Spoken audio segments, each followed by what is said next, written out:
From the WisconsinVegetableGardener.com, this is the Wisconsin Vegetable Gardener Podcast. Coming up on the program, we're going to have this show dedicated to all of your questions and our answers. Mike Novak with the Environmental Report, more questions and answers. And then we have a garden radio host from Atlanta, Georgia, Walter Reeves, with some great gardening advice for you. All that and more coming up right now on the Wisconsin Vegetable Gardener Podcast.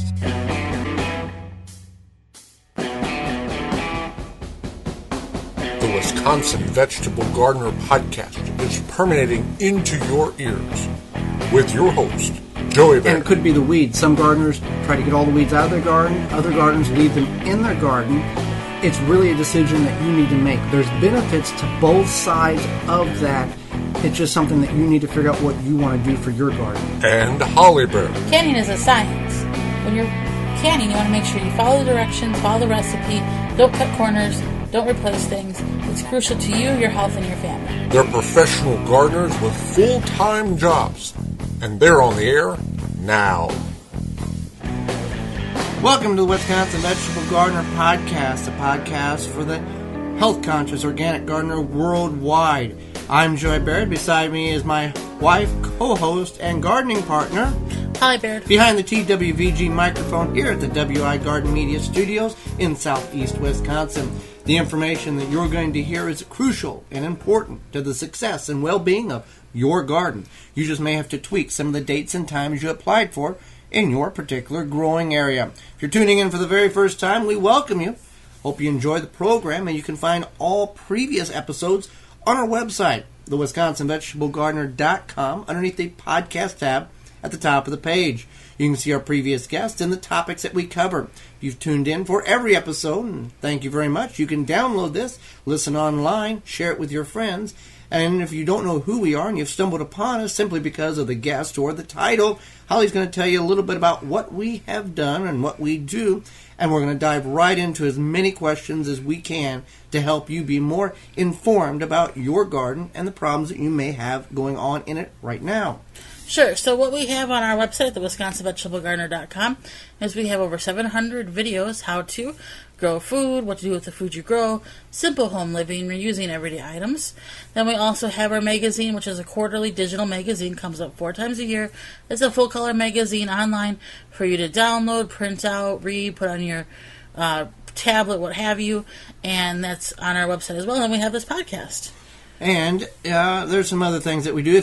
If you have a garden center, garden group, garden gathering that you would like us to appear at, no matter where you're at in North America, we can now do that via Skype, as long as you have a connection that you can broadcast our likeness, and we can on a screen, on a wall, and we can share our number of talks that we have prepared, and we can do, and you can find the talks that we have underneath the speaking request on our website, again, the WisconsinVegetableGardener.com, and you don't have to be from Wisconsin for us to come and talk to your group. We can do it via virtual, what is it, internet, I guess, would be the term.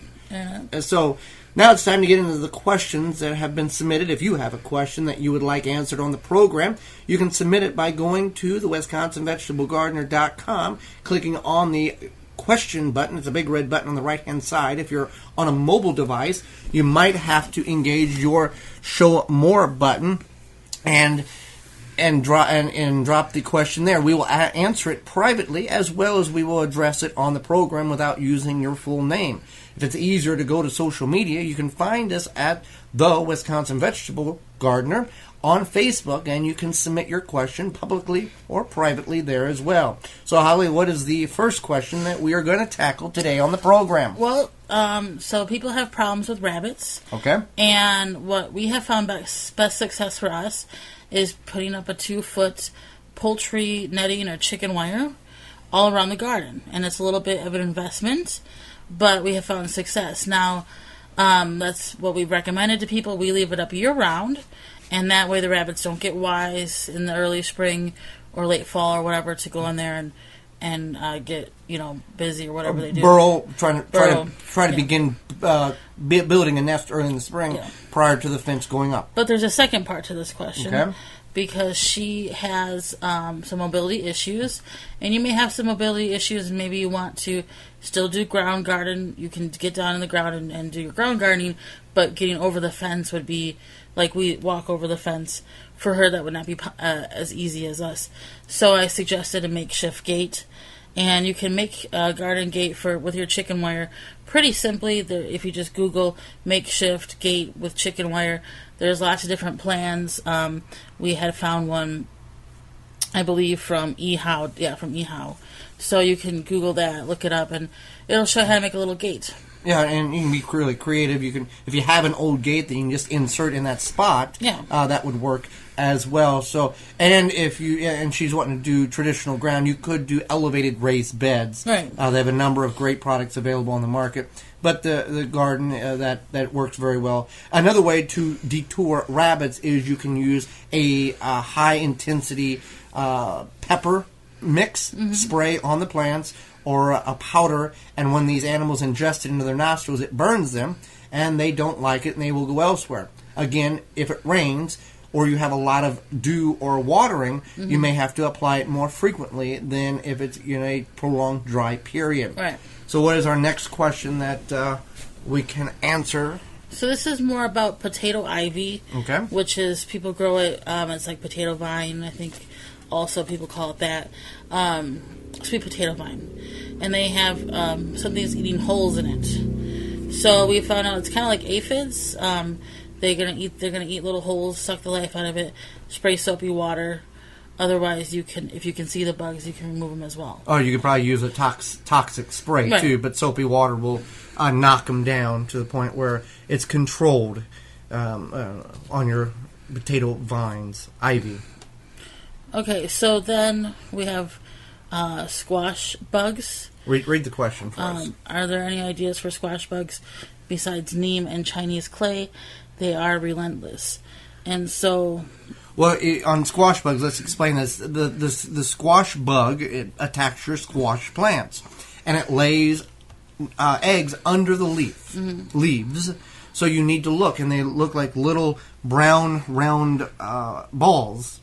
And what you can do is, if you can catch it, you can either cut the leaf off, but if it's infected in a lot of the leaves, you can use masking tape and attach, put the masking tape on the eggs and pull the eggs off the plant. There are other methods of removal that may not be as intense, but just as effective. And what might those be? Well, you can use insecticides, but you can also place a board in the garden at night. The bugs will go underneath the board, and then you can... Okay, so you create just a wide board, 2x4, 2x8, put it on the ground, and it kind of creates an environment underneath that board that kind of damp and cool, and that's where these bugs will go to get away from, for the night or during the day, I guess. Yeah. Either one. And then you can remove it and you stop them or kill them or whatever the case is. Yeah. And then you remove them. A lot of these issues is going to result in the destruction of the insect. Right. You're not going to put them in a jar and take them to the local humane society for release into a natural environment. You're going to get rid of these things because they are destroying what you are trying to grow and eat. Yeah. So then there's prevention. So one is obviously removing the squash bugs. That's being proactive, or spraying them with something. That's being proactive. Prevention, what you can do in the fall is, if you do have squash vines that were affected by the squash bugs, you want to throw that away. You don't want to put that in your compost. Or burn it. Or burn it, yeah. You want to rotate your crops. You want to avoid mulches like straw or hay, because if you do have a problem with that, then they like that. They like that. That's a bedding area and a breeding area for those specific types of mulch. And then you can also put a covering over the plants, but you may have to remove it for pollination. Okay, so like a mesh netting or like a frost cover, right, to prevent the bugs from for getting the first month. Right. You could also, and you can't do this so much. Well, based on where you live, you can. We're going to talk about here in southeast Wisconsin. You can plant your squashes later, being your summer squashes, because they take a shorter period of time to reach maturity. The winter squashes, you kind of have to plant them because you may be able to push them a little bit farther back, but you need them to be planted very early after the last frost because they take a long time to reach maturity, and you don't want them to just be about ready to harvest and then you get a frost and kill them. Right. So you want, based on where you're at, you might be able to push the date of planting back for certain squashes and certain plants on that instance. So what, is that it, or do we have more? You could do some companion planting, which I don't know how effective that is. We've tried that for many things. But if you want to plant some nasturtiums, then you could plant those. Or there are ones that are resistant. Butternuts, acorn, and sweet cheese are more resistant to squash bugs. So companion planting, plant your squash and then plant like a basil around it to where the fragrance is confusing to the squash bug, and you've basically surrounded your squash with basil, which you can use for cooking, but also it's a natural deterrent, or at least will slow it down greatly. Right. And you can use that for a number of different things. So what I've noticed is it seems like when it comes to pests, bugs, and whatnot, a lot of times, yes, you can address the issue once it happens, but sometimes you do have to wait until next year. Or you have to use an insecticide that's toxic to everything. Right. What else do we have here? So this one's kind of funny. They said I have to water. I'm lazy, and I had suggested drip irrigation, which we just installed drip irrigation. I love watering. I think I enjoy it, but drip irrigation is good because, why is drip irrigation good? Because you're getting, based on drip irrigation is concentrating the water at the root zone. You're not broadcasting it in the air and allowing it to fall from an elevated level, which we do have some of that in the garden, and we have about 2/3, about half drip irrigation, half elevated spraying water. But the drip irrigation, it's water conservation. Each emitter is about a half gallon an hour. So, and there's about 120 emitters on about 100. 90 to 100 based on what type you get on a 100-foot roll. But it's directly concentrated at the root zone. So, the advantage to drip irrigation versus an elevation irrigation, everybody says don't water during the peak of the day because the water droplets get on the plant. The water droplets act as a magnifying glass and can burn the actual leaf of the plant because of the intensity of the sun. With a drip irrigation, you can run a drip irrigation at night, at 3 in the morning, at 10 in the morning, at 3 in the afternoon when it's 118 degrees because the water is at the root zone and there's nothing getting sprayed on the actual plant where it could hurt the actual growth of the foliage of it.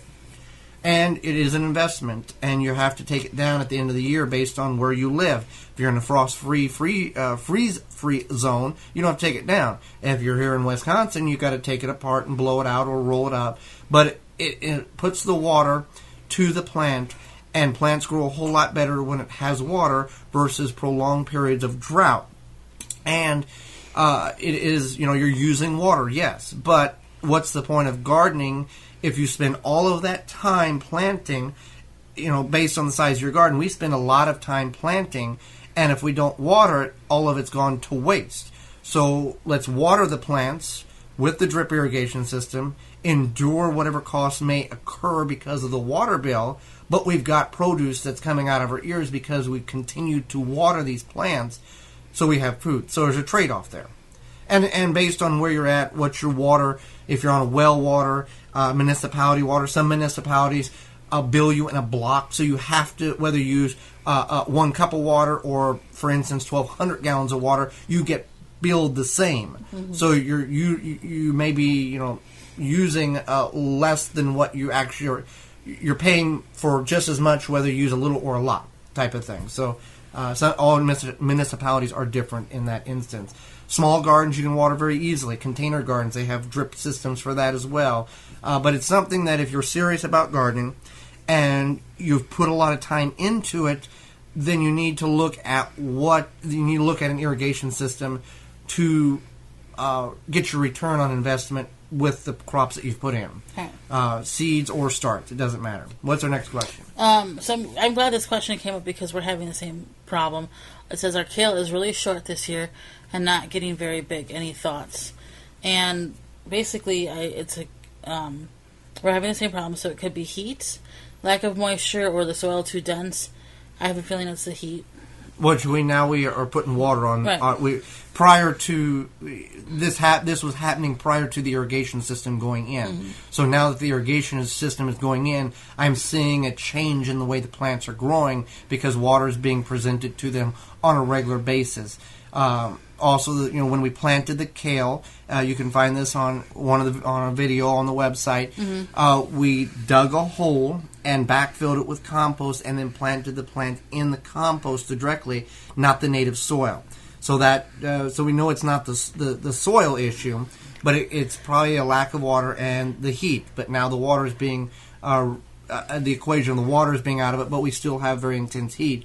But with the water, we should be able to fix that issue. Right. Okay. So then, so one question is, I have 3 problems. One is not enough yard to plant it all, not enough money to buy all the plants and seeds, and not enough strong farm hands to willingly do my bidding in the yard. So yeah, and I think that's our last question. That's going to be our last question until after Mike Novak, and then we'll take a few more. Yeah. So let's address the 3 questions here. 1, not enough yard to plant in. So you could enhance your growing space with containers. Mm-hmm. Pop-up raised beds. Look at creating raised beds or looking at just getting rid of the yard altogether. But also, again, that's a lot of work. You've got to be committed to wanting to expand because you may do all the work now and then in 2 years you go, it's a lot of work. My suggestion would be to do things like intensive planting which simply means, let's explain what intensive planting is. Mm-hmm. If the recommended spacing for fill in the blank is every 24 inches, put them every 16 inches, crush them, put them a little tighter together, you can get more in a row.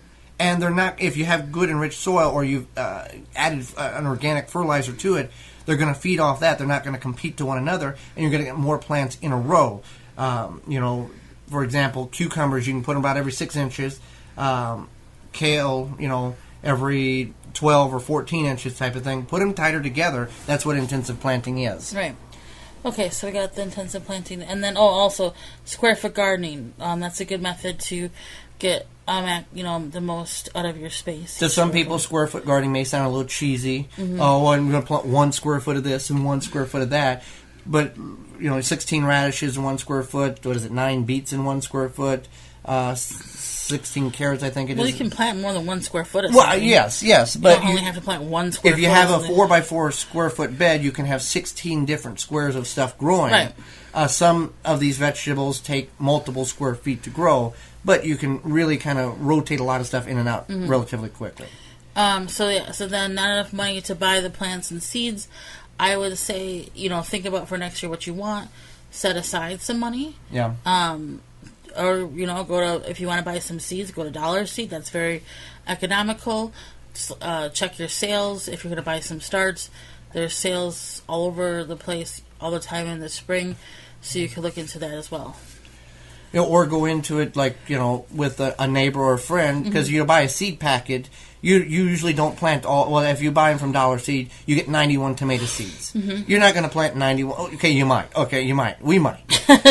But typically, you're not going to plant 91. So you can kind of go in on a package deal with that. Mm-hmm. Check on your local Master Gardener Club or gardening clubs. Sometimes they have a lot of free seeds available as well. And the final of the 3 questions there. Not enough strong people to do my bidding in the yard. Well, then I guess I would say start small. Maybe if you have friends and family that are willing to help you, then and trade off with the food that you get. Yeah, or get everybody all together one day and then feed them lunch or something. Right. Where you kind of trade off that way as well. So if you have a question, again, you can go to the website, thewisconsinvegetablegardener.com, submit it under the question button, or you can go on social media, the Wisconsin Vegetable Gardener, on YouTube in private or public message us. We'll be back right after this with Mike Novak and his environmental report, and then more of your questions. Looking for a fast-acting, non-toxic weed killer for your organic garden? One that works in cool and cloudy conditions as low as 40 degrees and is highly biodegradable with visible results in less than 2 hours? Then look no more. Avenger Weed Killer has it all and more. Made from oranges, Avenger is highly effective, easy to use, and has a pleasant citrus aroma. It is OMRI listed and approved for organic gardeners under the USDA's National Organic Program. Avenger Weed Killer is a choice for organic gardeners and homeowners who are looking for an effective, safe way to control unwanted weeds. Available in ready-to-use sprays and concentrate. Ask your local lawn and garden supplier for Avenger Weed Killer. For more information and a list of suppliers, visit AvengerOrganics.com. Avenger Weed Killer, eco-friendly, deadly to weeds. It's all about the soil at ManureT.com. With their grass-fed, antibiotic, and growth hormone-free cattle and horses, owner Annie Haven puts the quality in her premium soil conditioner. 100% organic and natural, whether feeding your flowers or veggies, indoors or out, you can grow organically with confidence. To purchase authentic Haven brand Manure Tea, small orders or large, go to ManureT.com. Always free shipping.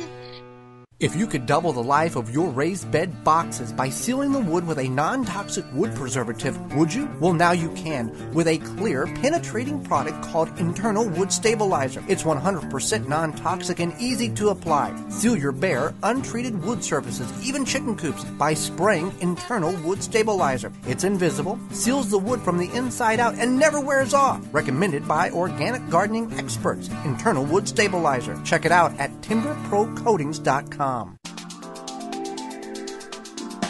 Hey, Scott Poirier here with GottaGrowIt.com, and I gotta tell you, I'm like nuts over anything you can grow out of the soil and eat. I'm all about growing food successfully. Currently, you're listening to Joey and Holly Baird on the Wisconsin Vegetable Garden Podcast. Welcome back to the program. If you want to check out our sponsors, you can find them on the sponsor tab, or on the podcast tab, on our website at thewisconsinvegetablegardener.com.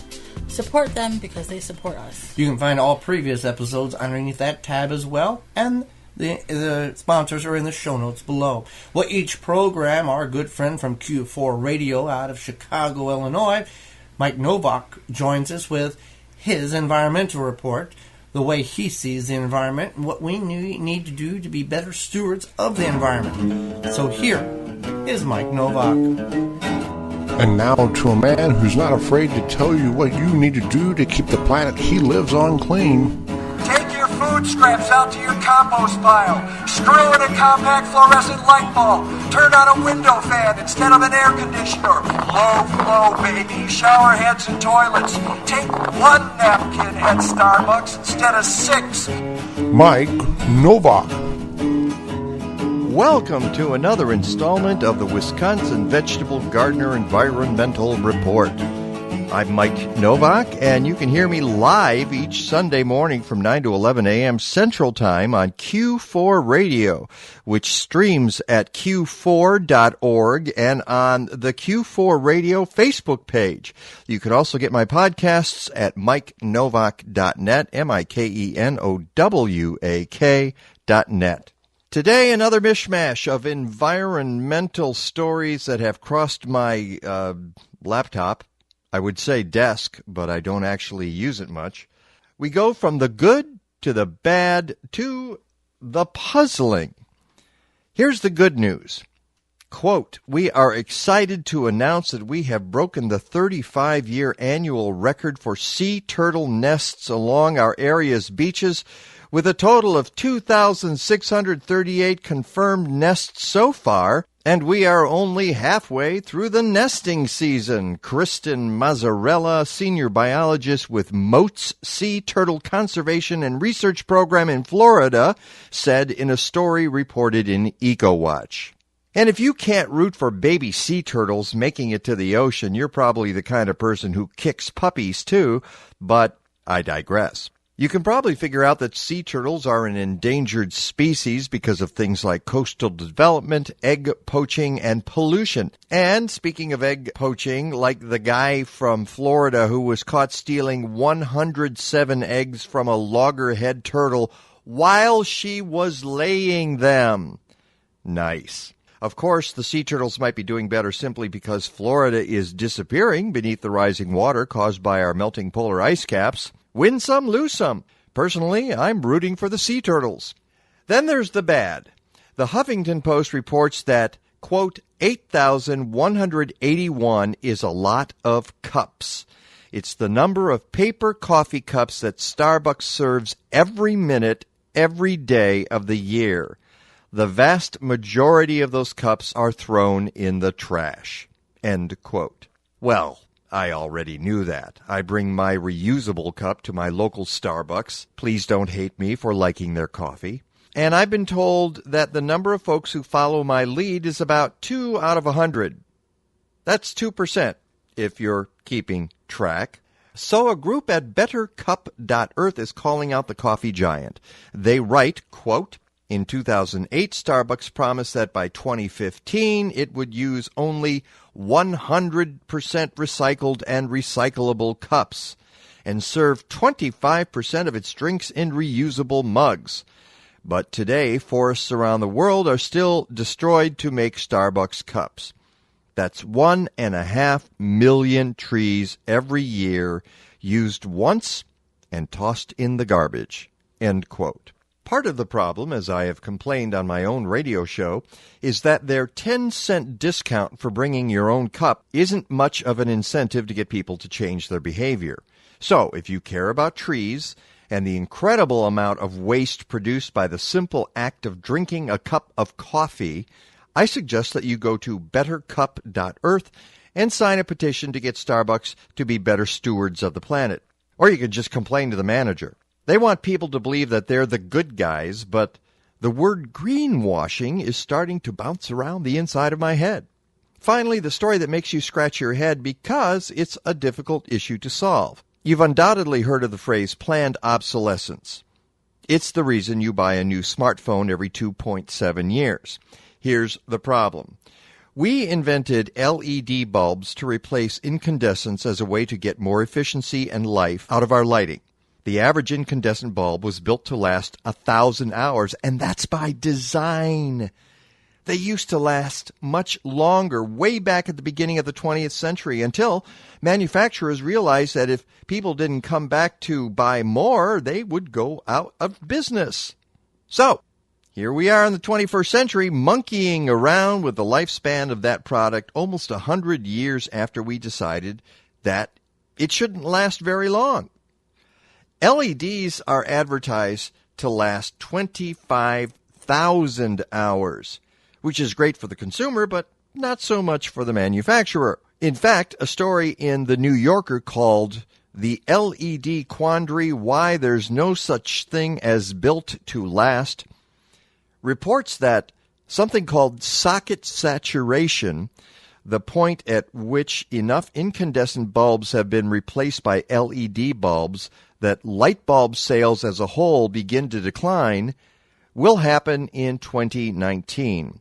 Part of the solution, and I'm using air quotes, is for some companies to make cheaper LEDs that last a fraction of the time that they do now. Yikes! Isn't that what we were getting away from? And what about sustainability and reducing the stuff going into our landfills? That's why the story is in the puzzling category. There seems to be no simple solution to this quandary. You know, suddenly I have a headache. Thank goodness I'm finished for today. I hope you catch the Mike Novak Show on Q4 Radio, www.QUE4.org, which you can always link to at my website, mikenovak.net. Go green or go home. Anybody got an aspirin? Thank you, Mike, and we look forward to each and every program to see what Mike has to offer for us and make us more aware of what maybe we should already have been aware of before he came on the program. So we got time before Walter Reeves comes on, and you don't want to miss Walter. If he is a garden radio host out of the Georgia area, and if he doesn't know the answer, I don't think anybody does. So before he comes on the program, we have one opportunity for one more question dealing with tomato problems, and that's something everybody, no matter where we go and talk, everybody has a question about tomato problems, and this is no different. And the question is what? So you can't really see this, but each tomato, as it's turning red on the bottom, it's rotting, going bad, turning black, whatever you want to call it, going south on the bottom. So this is called blossom end rot, and you'll know you have it. Like I said, you got your beautiful red tomato on the top. You turn it over, and it looks disgusting on the bottom. And so, what is this? What is this caused by? This is caused by a calcium deficiency in the plant's availability to create a full ripe tomato. Now, your soil may be loaded full and have tons of calcium in it, but if the soil becomes too dry, the calcium becomes locked out from the plant's availability to pick it up. The roots just don't have the moisture available to retrieve that calcium from the soil.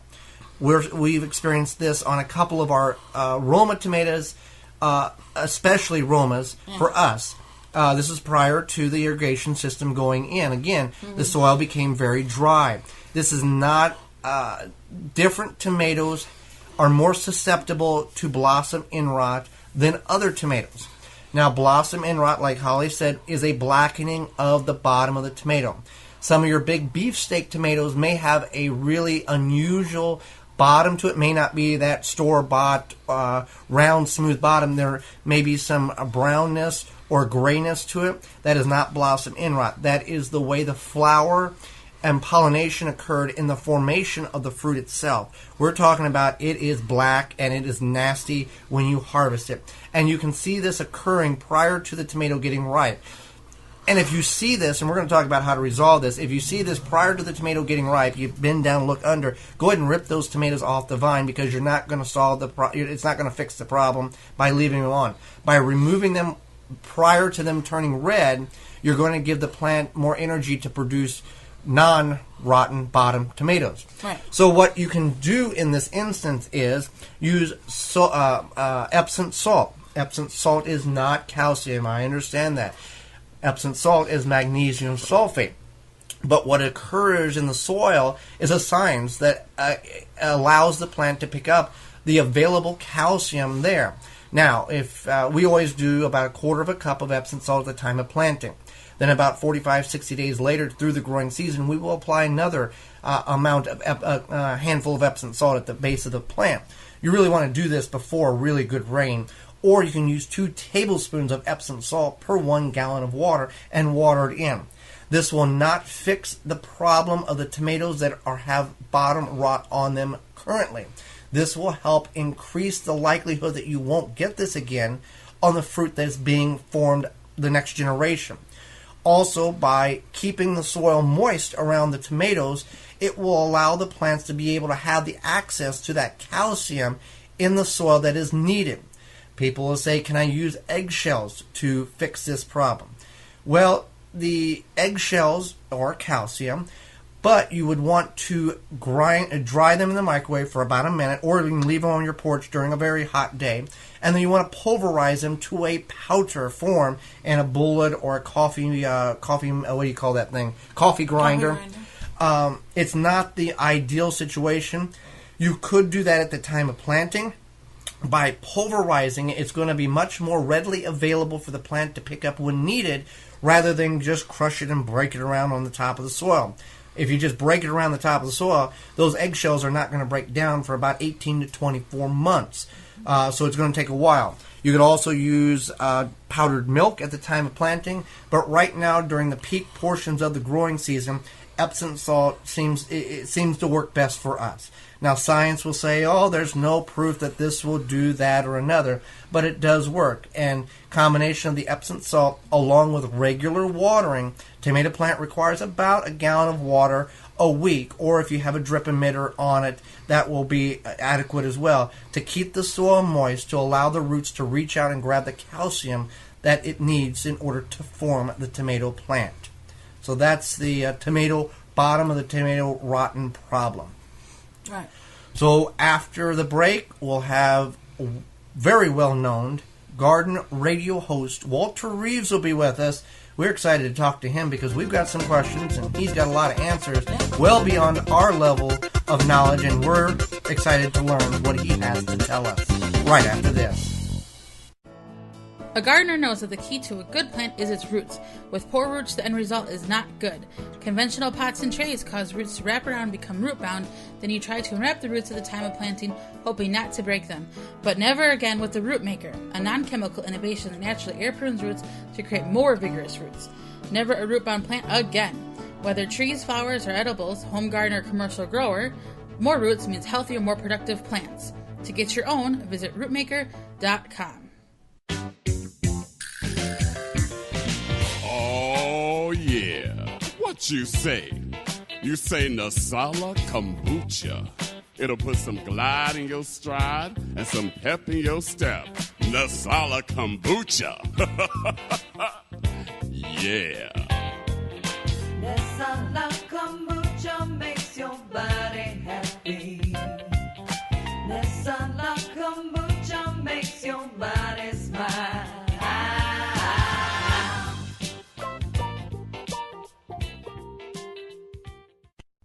At dollarseed.com, all of our seeds are only $1 a pack.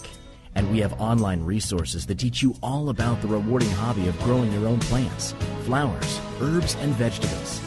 Imagine the joy you'll feel when your children actually help you harvest your first garden crop, or the pride of knowing you'll never need a florist again. Visit dollarseed.com and grow a little magic of your own for just $1. Dollarseed.com. What could be healthier? Now back to two gardeners that know a little bit about what burns in their mouth.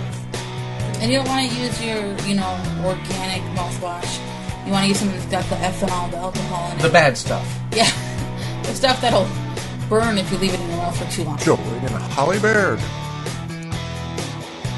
Welcome back to the program. If you want to know more about the sponsors you just heard in our entire sponsor lineup, you can find all that information at our website, thewisconsinvegetablegardener.com. You can click on the podcast tab, as well as in the show notes below. Support them because they support us. Well, Holly, let's go down to Georgia, and let's go to the TWVG hotline and bring in our next guest. Yeah, we're going to bring in Walter Reeves. He is a garden expert, writer, radio and television host. He grew up on a small farm in Georgia, and he is now their most respected guru in the Southeast, and author or co-author of 9 gardening books. For 20 years, he has hosted the Lawn and Garden Show with Walter Reeves, Saturday mornings on Atlanta's WSB Radio, which is one of the most listened to radio shows in Atlanta each Saturday morning. He also writes a weekly column for Thursday Atlanta Journal-Constitution and distributes a bi-weekly email garden newsletter. The Lawn and Garden Show with Walter Reeves is Atlanta's best source of weekly gardening information, airing each Saturday from 6 a.m. to 9 a.m., and Walter's practical and sometimes humorous advice is understandable by the novice as well as the experienced gardener. You can also check him out at walterreeves.com. We're very happy to have you on the show. Welcome to the show, Walter. Well, thank you, Holly, although sometimes I think my introduction could be shortened to, here's a nice man who will talk about gardening. Well, we're excited when we have individuals like you on the program because we learn from people who we bring on the show so we can be better gardeners. And everybody and all our listeners can be more knowledgeable at what we do and why we do it. So I want to ask this question, and this has been addressed on your radio program before. People plant trees, whether you're a gardener or non-gardener, people plant trees, and they plant the tree and they put 4 foot of mulch, it seems like, around the stalk or the trunk of the tree, and then they anchor it down with wires sturdier than a radio tower. Why do people do this, and what are some of the effects that the tree has because of this poor planting? I think that, the motivation is good. Because folks want to have the trees stand up straight, not be blown over in the wind, and certainly they want to mulch their tree to cut back on the weeds and cut back on the amount of moisture that's lost from the soil. But you can't stake a tree up tightly and expect it to have good anchoring, because what stimulates the tree to anchor itself in the ground is the swaying back and forth. And so the posts, perhaps, that you put on either side of a tree with a little broad piece of cloth or a big wide piece of nylon or leather, that makes a great stake. But wire in a water hose, bad news, because the tree that stands up straight without any sway just doesn't anchor itself very well. And when it comes to mulching, the intention, of course, is to prevent weeds and to keep the soil cool and to keep the moisture in. But anything more in the southeast, we use wood chips and pine straw and sometimes shredded wood fiber. And the layers here, we would only mulch a couple of inches thick, and I think that's probably true up where you live, too. Yes, it is. Yes. Now, it's the middle of summer, and as a gardener, we are or should always be thinking about what we can do to build the soil in the garden. As fall is coming, we get from Mother Nature some of the most nutrient-dense materials possible in the form of leaves.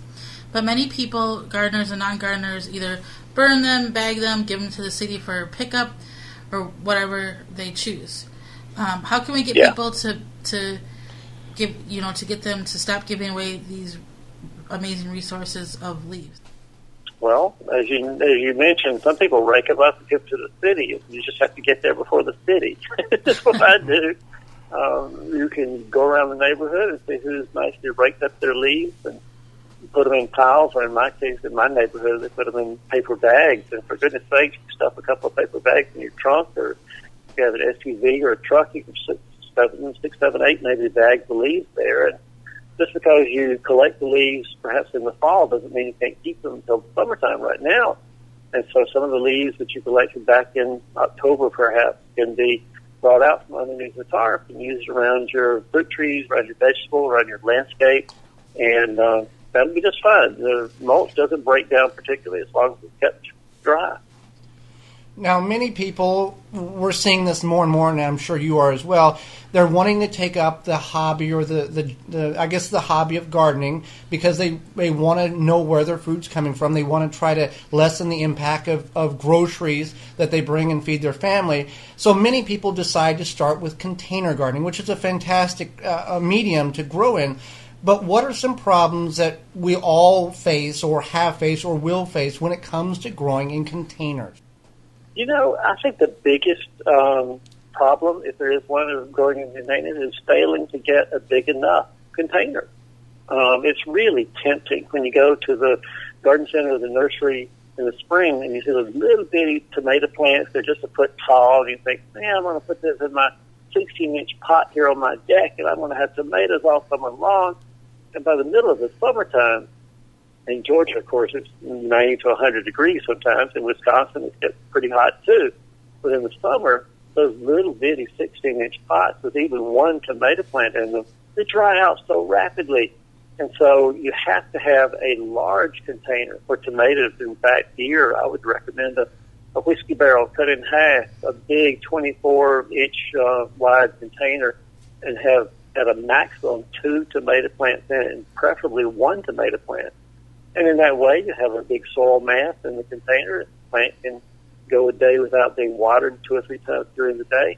And number 2, with that big soil mass, the roots of the plant are kept cool during the summertime. We talked about mulch a minute ago, and that's one of the great impacts we don't think about much.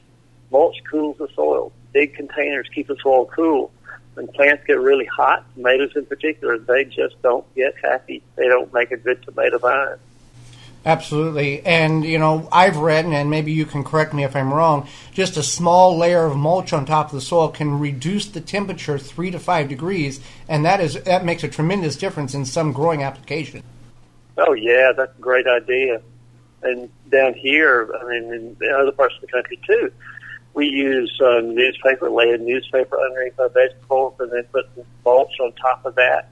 And the newspaper, you stab it a few times if you want to with a stick, make some holes so the water goes through easily. But honestly, I don't stab my newspaper. It seems to water my plant just fine when it rains. So you can mulch underneath your plant. It cools the soil. The newspaper, in our case, keeps the weeds from coming up through it. And, of course, the newspaper decomposes in the soil. No bad effects from that. It's great to mulch plants, and it's great to keep the soil cool. Great. Now, no matter how long you've been gardening, you're going to have at least 2 problems, which are bugs and disease. When it comes to those 2 problems, what are some resources you can recommend that can go in that can match up the problem we have and how to fix it? I sigh sometimes when I'm asked this question, because I recognize that sometimes the only place that folks will go to for their advice about insect and disease control is to the local nursery. And many nursery people are very well educated. They know how to diagnose problems. They know how to advise them, how to control them. But the really best place to get research-based information is the local university extension service. Most counties in Georgia have an extension agent or master gardeners, which are great people who can advise on insects and disease diagnosis and control. And that way you know that the research is there that says this method works. Because there's so many, and y'all know this, there's so many old wives' tales on the internet about how to control disease, how to control insects, and they're just not going to work. So, as gardeners, our goal, and you've talked to gardeners all over the country, and we've talked to gardeners as well, the ultimate goal is to work less but get the most out of the little work we've put into the garden. Being the middle of summer, what are some ways that we can still do a little work but really reap a big reward, or is that even possible? You know, I think my goal in gardening is just to be happy. You want to be happy when you're outside. If you get one tomato plant, the tomato plant makes you happy to have that. Tomatoes that you get from that, it makes you happy, that's great. If you got to have 100 tomatoes to make you happy, God bless you, but it's not my way of gardening. So, you know, the goal in gardening is to get things that make you happy, whether it's fruit or if it's vegetables or just the experience of having something come up from a seed for some people is good enough. And if they get a tomato, that's great. If they don't, they get a good plant plot. Now, I have to ask you this because we asked this to a number of guests that come on the program. Your wealth and knowledge about gardening and landscaping. When it comes to gardening, do you have a specific plant that you struggle trying to grow successfully? Oh, man. Don't limit me to one. Come on, guys. You know, it depends. Some years I'll be pretty good in tomatoes and we'll get a good harvest of tomatoes. And some years, boy, the elements, the weather, temperatures just conspire against it. Last year, oh man, was not a great year for tomatoes. But the great thing about gardening is that there's always hope. And that's the part about being happy in the garden is there's always the hope and expectation that this coming year I'm going to have more tomatoes. My squash will not have squash vine borers, and my apples won't have codling moth. You know, you have something to look forward to that hopefully you'll do better and hopefully will not be discouraged by 1 year of mediocre results. Right. Now, many gardeners have fruit trees or one day would like to have fruit trees. What should we know before we go ahead and start pruning on our fruit trees, or should we just let them grow their natural course?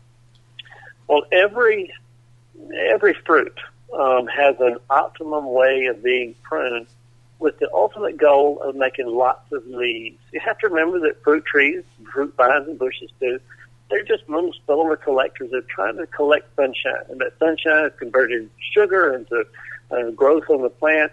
And so the more leaves you have, many times you'll have better fruit, better growth on the plant, easy to harvest, and that sort of thing. So for, let's say, apple trees, the best way to have good fruit on an apple tree is to have a single trunk, usually, and have whorls, I call it, whorls of branches at several layers as they go up the tree as it gets taller. That's true for apples and pears, maybe. But for peaches and plums, they do so much better if the center is left open so that sunshine can get down into the middle of the tree. You get more leaves, you get more sugar, you get better peaches, and you get better plums, too. For vines like grape vines, many times they're pruned pretty hard during the wintertime. Again, you get great new growth in the spring, and then during the summertime, those leaves absorb the sugars that make the grapes that you enjoy so much in the summer and fall. Now, you spoke about wise tales on the internet. Now, when I was growing up, whenever we cut a tree, the instant thing was to put this black slimy tar on that open wound. We've learned now that this is just not the way to go about healing a tree.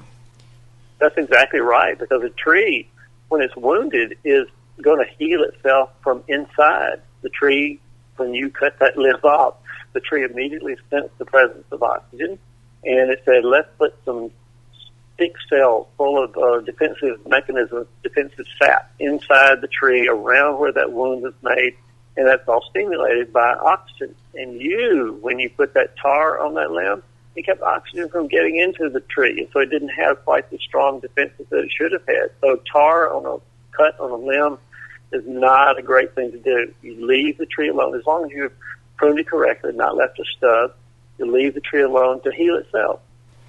Now we'll end this time with you with this question. We don't get this question as often as I thought we would, but we have other gardeners who have radio programs who get this question, and as well as you. People ask, Walter, you have this fantastic radio show with all this information, but you have too many dadgum ads, and we understand why, but I want you to address why that is and why you need those to make what you do possible. Because, in my particular case, on the radio station that I broadcast on in Atlanta, there's a program manager and a sales manager, and they study every day. I mean, every day. They study the balance of ads versus listeners, and they try to cut it as close as they possibly can, not to drive away listeners because of the many ads, but also to maximize ad time so they can pay for the electricity that it takes, pay for the news people that it takes to do the news, pay for the folks like us who do the gardening shows. And so you have to have some balance of ads and question and answer time. Sometimes it does seem like there are just way too many ads on the show. I'm disturbed by it myself. But I promise that they're doing their best to keep listeners and well as not drive them away with the number of ads they have. Walter, we greatly appreciate the time. For people who want to find out more about you and possibly have questions that maybe you can answer, what is the best means and way to get a hold of you via the internet? Well, Holly mentioned a minute ago, I have a website, walterreeves.com, and at the lower right-hand corner it says Contact Walter. If you click on that button, it brings up an email program, and you can ask me any strange, weird, odd question you care to, and I will be delighted to try. And I answer most of them. I'll be glad to try and help someone from Wisconsin, from Georgia, from any other place in the United States who has a question about gardening. Walter, thank you very much for being on the program today. We greatly appreciate your time and the knowledge that you've shared with us as well as our listeners. Oh, it's been great being with you. And we'll be right back after this. Water is our most important resource. The key is to capture the rain that falls on your property. No need for bulky rain barrels that are hard to handle and just don't fit in. Rain Reserve has solved the problem for you with their multi-size and color cube-like units. A rain barrel that does not look like one. Capturing rain easy, going unnoticed by passerbyers and blending into the surrounding. Construction so easy, even children can put it together. To get your Rain Reserve, visit rainreserve.com and use coupon code RAIN2016 to save 10% on total purchase. No gardener wants to walk through a garden with dull, droopy flowers. You want your flowers to be big, bright, and beautiful. With age-old Bloom, you can have flowers that will achieve this. Bloom supplies flowers with a high level of phosphorus and encourages flowers to bloom big, bright, and beautiful. Visit ageold.com for more information on age-old products, Bloom, and our suppliers.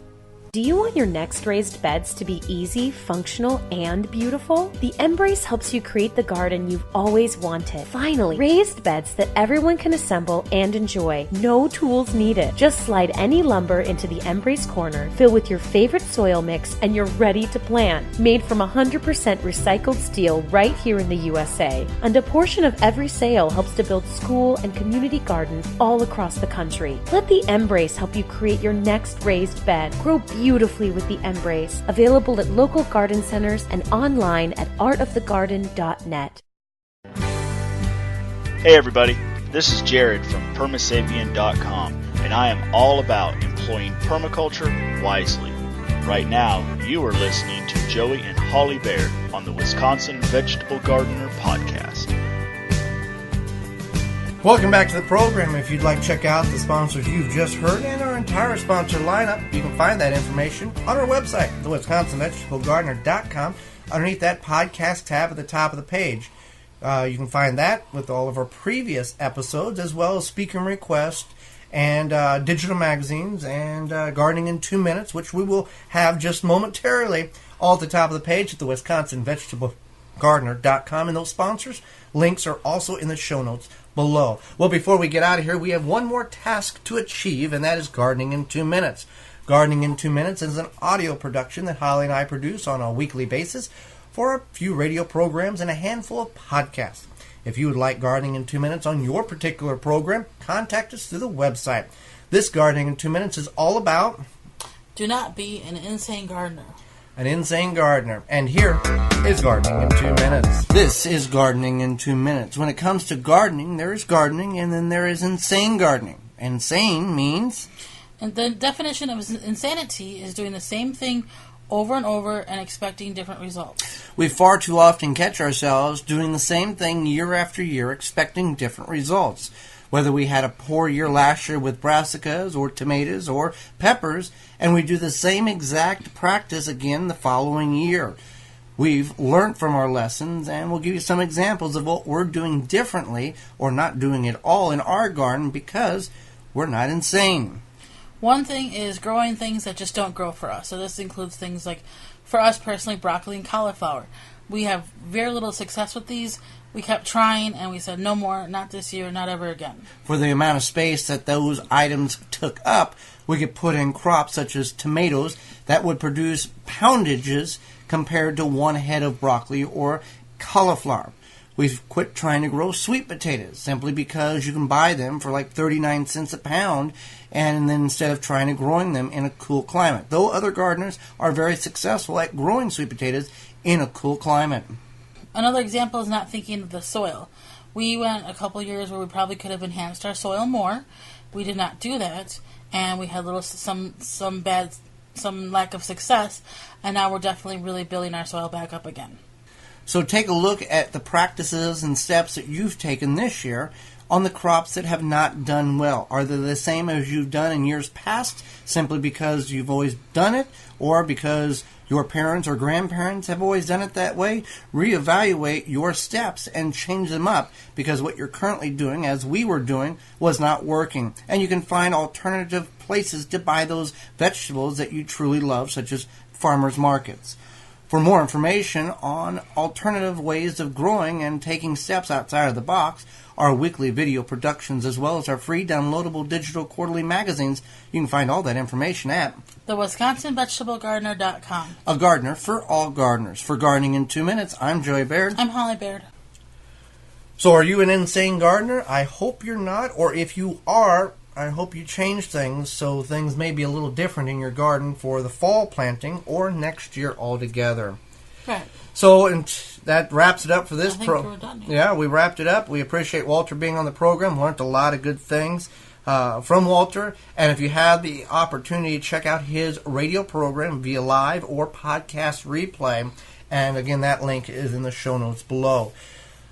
The audio you've heard on the program is courtesy of sfx.co.uk and audioneutronics.com, two royalty-free and copyright-free websites we use to help liven up the podcasts. And then the music from the Dollar Seed commercial and this Allah commercial is provided by themselves. So until next time, I'm Joey Baird. I'm Holly Baird. And we will see you in the garden.